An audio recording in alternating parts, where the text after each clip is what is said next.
Hi friends, welcome back to another session of BGP. My name is Sandeep and I'm going to discuss today load sharing using two ISPs.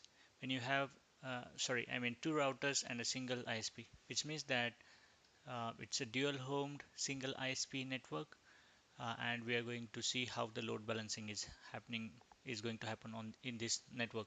So let me take a screenshot of this drawing and let's understand what we are going to achieve today. So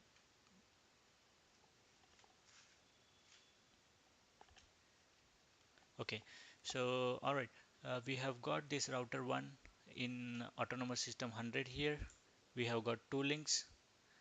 One link is going to router 2 and the other link is going to router 3. So we have got a single ISP. Let's consider this as our ISP network and we are sitting here. This is our client. We are having an internet service provider. We have got two provider edge routers, P1 and P2, that is router 1 and router 2, and we are having a single autonomous system here. So we are pairing router 1 to router 2 as well as router 1 to router 3. And the goal here is that we have a network 200.0.0.0, which is here. This IP address here is 200.0.0.2 and this IP address is 200.0.0.3. So this 200.0.0.0.0 network we will advertise into the BGP, and when this route gets to router 1, it should get from both the links via Ethernet 0/1 as well as from Ethernet 0/0. So when we learn this route on router 1, in the routing table we should see two paths to reach this destination. One via router 1 to router 2 and one via this way. So when we do a ping or trace, the packet should go, one packet should go via this link and the other packet should go via this link. This is our load sharing topology with a single ISP dual homed network. So how we are going to achieve this is that there is a command in BGP that we can configure maximum path, so that in the BGP table and routing table it is going to allow more than one path in the routing table.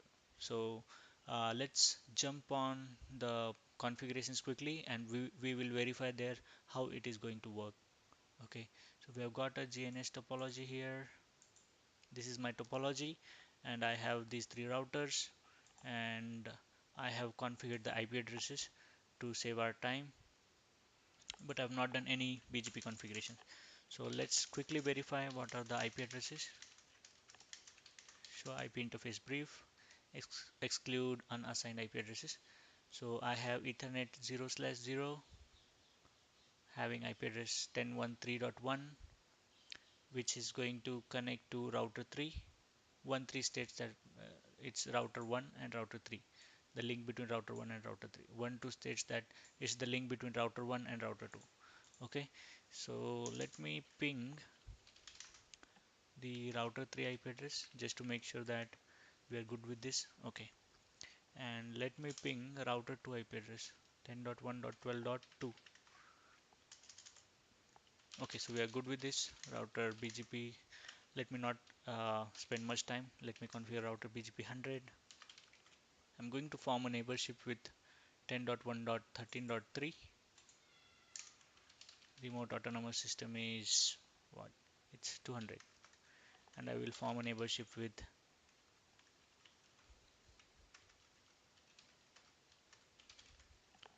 10.1.12.2. Remote autonomous system is 200. Let's bring up our BGP and then we will configure the maximum path.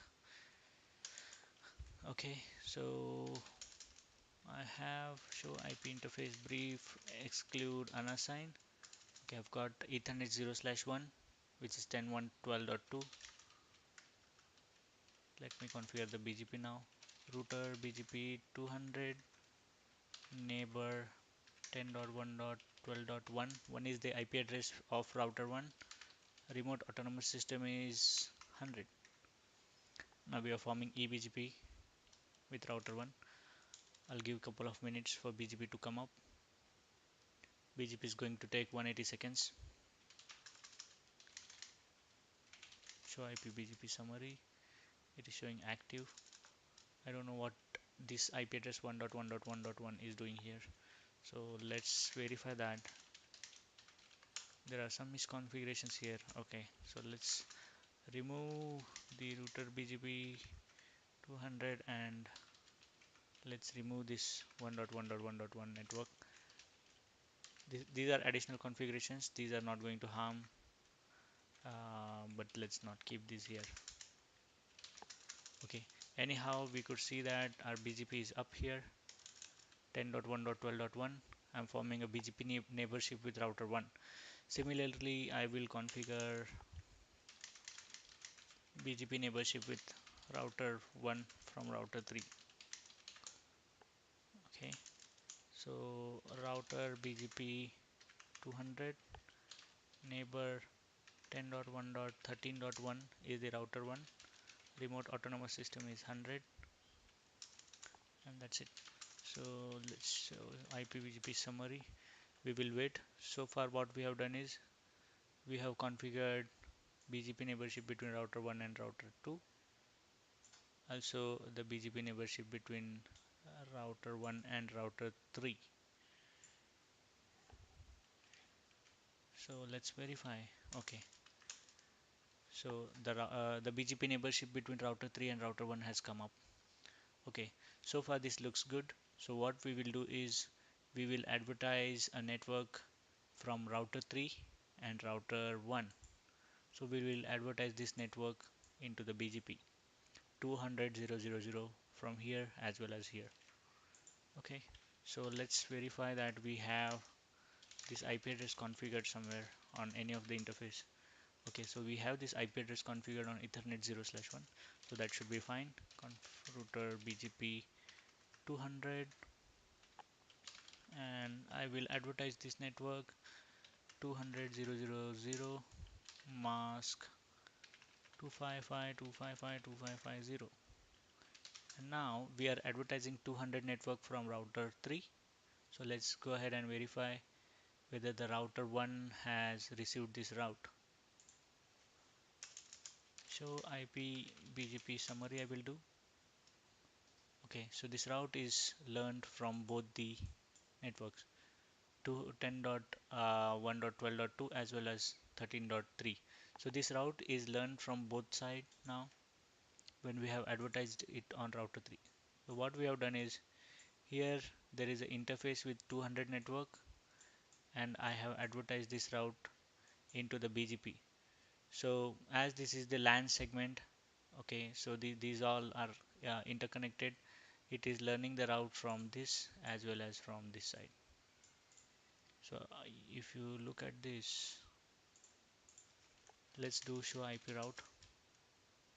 You could see that 200.0.0.0 is in the routing table, and the best path it is showing as 10.1.12.2. So let's do one more thing.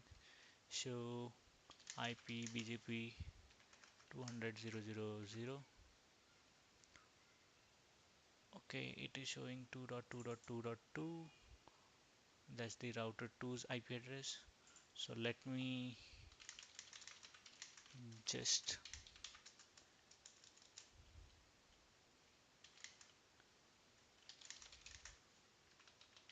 let me see where this IP address is coming from, because 2.2.2.2 I'm not sure where this came from.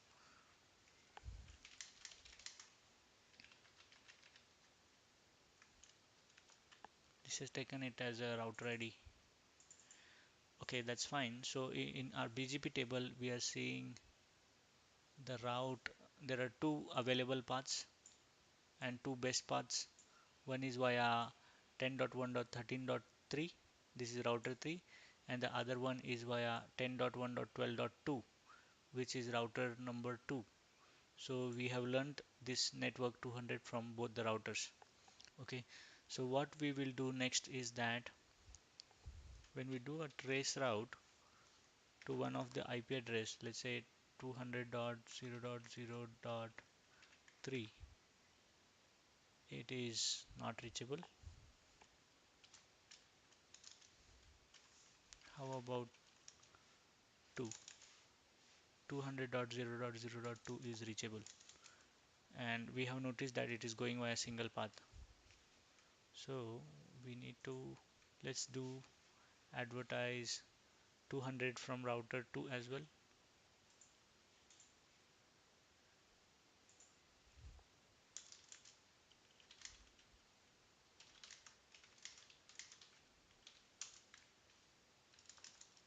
Okay, we have advertised in router 2, but we have not advertised in router 3, I believe.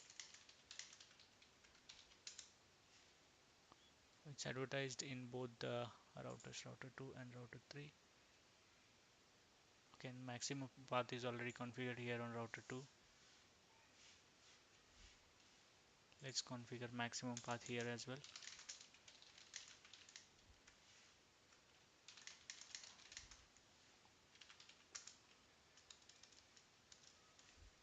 What I'm expecting is that I should see two paths here instead of one. Router BGP 100, maximum path, let's configure 4. Show IP route BGP. Okay, now you could see that to reach this 200.0.0.0 network, we have two paths. One is via router 3 and one is via router 2. So we have accomplished our task. What we wanted to do is that we wanted to have two paths, two networks, one via.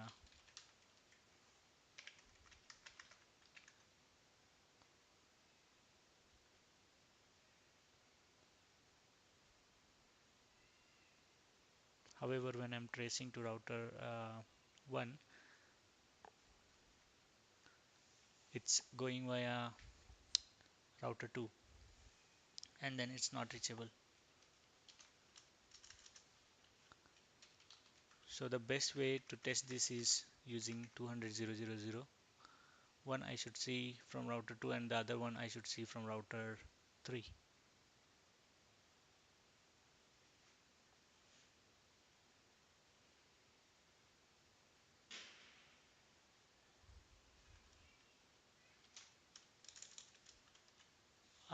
I do see that there are two routes here in my BGP table, but I don't know why it's not taking both the paths. Why it is not sending one packet via Ethernet 0/0 and the other via Ethernet 0/1.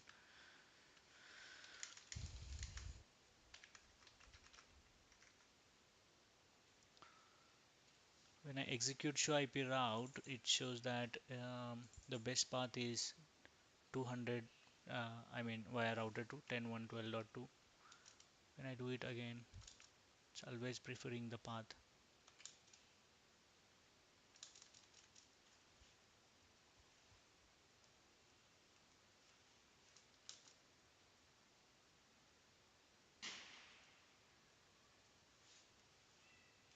Alright, however, we have achieved our goal of getting the two routes in my BGP table, so we should be good here.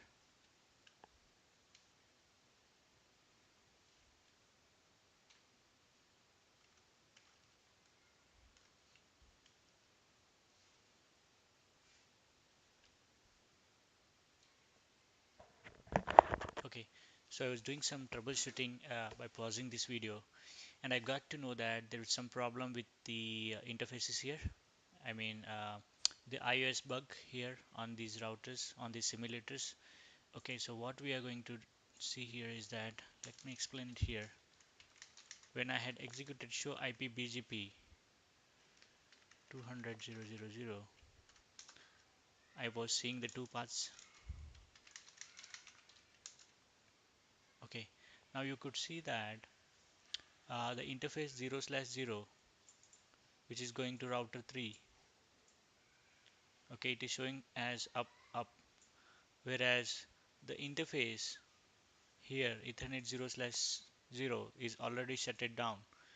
I was doing some verification to see why the traffic is not flowing over the router 3, and I've noticed that this interface, even if after shutting down, it is not bringing down the interface on router 1. So there is some problem here between the router 1 and router 3 link. which is this link, router 1 and router 3 link. This link has got some problem. I have shut down this interface, however this interface is still showing as up, which means that there is a bug in my iOS or there is some problem with this simulator. So anyhow, what we had uh, what we had checked that um, the we were seeing the two routes in our routing table, and that's what we wanted to test it. So let me just no shut this interface. I'll bring it up, and this interface is up. Show IPBGP. Now it is showing only a single route here. It should basically show two routes.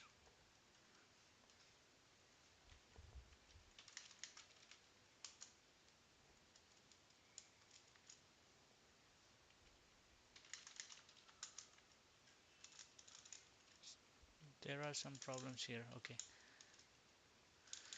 Okay, now I see that there are two routes here again. Okay, however, if I do a trace to this network, it is not going to work because of problem with the bug.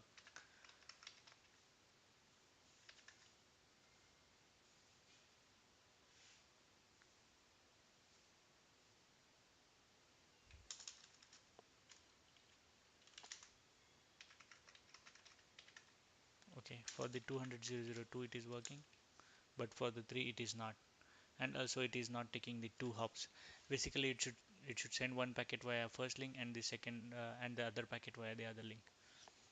Okay, so this finishes my lab with the BGP load sharing, uh, dual homed in single ISP. The only thing we need to remember is that we need to configure maximum path command on the router 1 so that it can add the multiple paths or multiple routes in its routing table. Thanks for watching this video, um, and have a good day. If you like this video, you can click on like button and subscribe my channel. Thanks a lot. Have a good day. Bye.